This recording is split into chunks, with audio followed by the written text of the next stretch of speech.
Sir ಇದು ಕಾಶಿಯಿಂದ ಬರ್ತಂಥ ಗಂಗಾಜಲ. ಕಾಶಿಯಿಂದ ಗಂಗಾಜಲ ಹೆಂಗೆ ಬರ್ತಪ್ಪ ಅಂದರೆ ಕಾಶಿ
ಸರ್ ಇದು ಕಾಶಿಯಿಂದ ಬರ್ತಂಥ ಗಂಗಾಜಲ.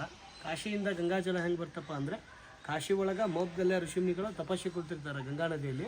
ತಪಸ್ಸಿ ಕುಳಿತಾಗ ಗಂಗಾ ನದಿ ಎಲೆಗಳು ಜೋರಾಗಿ ಬೀಸಿ ಕೈಯಿಂದ ಬೆತ್ತ ಜಾರಿ ಅಂತರ್ಜಲದ ಮುಖಾಂತರ ಹರಿದುಕೊಂಡು ಬಂದು ಆ ಬೆತ್ತ ಈ ತೀರ್ಥದಲ್ಲಿ ಮುಳುಗಿ ಹೇಳ್ತಾ ಇರ್ತದೆ. ಆವಾಗ ಋಷಿಮುನಿಗಳು ತಪಸ್ಸಿನಿಂದ ಎಚ್ಚರಗೊಂಡು ನನ್ನ ಬೆತ್ತ ಕಳೆದೆ ಅಂತಂದು ಲೋಕ ಕಲ್ಯಾಣ ಸಂಚಾರ ಮಾಡುತ್ತಾ ಈ ಮಹಾಕೂಟ ಮಹಾಕ್ಷೇತ್ರಕ್ಕೆ ತಪಸ್ಸು ಮಾಡ್ಬೇಕಂತ ಬರ್ತಾರೆ. ತಪಸ್ಸು ಮಾಡ್ಬೇಕಂತ ಈ ಕ್ಷೇತ್ರ ಬಳಿ ಬಂದ ತಕ್ಷಣವೇ ಬೆತ್ತ ಆ ಮೂಲೆಯಿಂದ ಹರಿದುಕೊಂಡು ಬರ್ತದೆ. ಆವಾಗ ಋಷಿಮುನಿಗಳು ಉತ್ತರ ಕಾಶಿಯಿಂದ ಬಂದಂಥ ತೀರ್ಥ ದಕ್ಷಿಣ ಕಾಶಿವರೆಗೆ ಹರ್ಕೊಂಡು ಬಂದದ. ಸಾಕ್ಷಿಗಾಗಿ ಮೌದ್ಗಲ್ಯ ಋಷಿಮುನಿಗಳ ಬೆತ್ತ ಕಾಶಿಯಿಂದ ಮಾಕುಟಕ್ಕೆ ಬಂದಿದೆ. ಅದಕ್ಕೆ ಈ ಕ್ಷೇತ್ರಕ್ಕೆ ದಕ್ಷಿಣ ಕಾಶಿ ಅಂತ ಹೇಳ್ತಾರೆ. ಕಾಶಿ ದಿವೋದಾಸ ಅರಸ ನಮಗಳ ಮುಖ ಮಂಗನಂತೆಯಾಗಿ ಈ ಹತ್ತಿ ಮರದ ಕವಲಿನಲ್ಲಿ ಸಿಲುಕಿಕೊಂಡಿರ್ತದೆ. ಮಂಗನಾದ ಹೆಣ್ಣು ಮಗುವಿನ ಮಾನವ ರೂಪಕ್ಕೆ ಬರಲು ಮಹಾಕೂಟೇಶ್ವರ ಸ್ವಾಮಿ ಕೃಪಾಶೀರ್ವಾದದಿಂದ ಮತ್ತು ಜಂಗಮವಾಡಿ ಮಠಾಧೀಶ್ವರಾದ ಚಾತುಕರ್ಣಾಚಾರ್ಯ ಅಪ್ಪಣೆ ಮೇರೆಗೆ ಆ ತಲೆಬುರುಡೆಯನ್ನು ಈ ತೀರ್ಥದಲ್ಲಿ ಮುಳುಗಿಸಿದ ತಕ್ಷಣವೇ ಮಂಗನಾದ ಹೆಣ್ಣು ಮಗಳ ಮುಖ ಮಾನವ ರೂಪಕ್ಕೆ ಬರ್ತದೆ. ಇದು ಕಾಶಿ ತೀರ್ಥದ ಪವಿತ್ರತೆ. ಇನ್ನೊಂದು ವಿಶೇಷ ಅಂದರೆ ನಿಮ್ದು ಏನಾದರೂ ಇಷ್ಟಾರ್ಥಗಳಿದ್ದರೆ ಈ ಗಂಗಾಜಲ ತೀರ್ಥನ ನಿಮ್ಮ ತಲೆ ಮೇಲೆ ಪ್ರೋಕ್ಷಣೆ ಮಾಡಿಕೊಂಡು ಆ ಈಶ್ವರ ಮತ್ತು ಗಣೇಶನ ಸ್ಮರಣೆ ಮಾಡಿಕೊಂಡು ಇಲ್ಲಿ ಹತ್ತಿ ಮರಕ್ಕೆಲ್ಲ ಗಣೇಶ ತೊಟ್ಲದ. ನಿಮ್ಮ ಮಕ್ಕಳು ವಿದ್ಯಾಭ್ಯಾಸ ಆರೋಗ್ಯ ಮನೆ ಕಟ್ಸ್ಬೇಕು ಅಂದ್ಕೊಂಡವರು ಮನೇಲಿ ಯಾರಿಗಾದ್ರೂ ಮದುವೆ ಆಗದಿದ್ದರೆ ಮಕ್ಕಳಿದ್ದರೆ ನಿಮ್ಮ ಮಕ್ಕಳು ಉದ್ಯೋಗ ಸಲುವಾಗಿ ಹರಕೆ ಮಾಡಿಕೊಂಡು ಆ ಗಣೇಶನ ತೊಟ್ಲಿಗೆ ನಿಮ್ಗೆ ಎಷ್ಟು ಬರುತ್ತೆ ಅಷ್ಟು ಕಾಣಿಕೆ ಹಾಕಿ ಆ ತೊಟ್ಲನ್ನ 3 ಸರಿ ತೂಗಬೇಕು ಸರ್.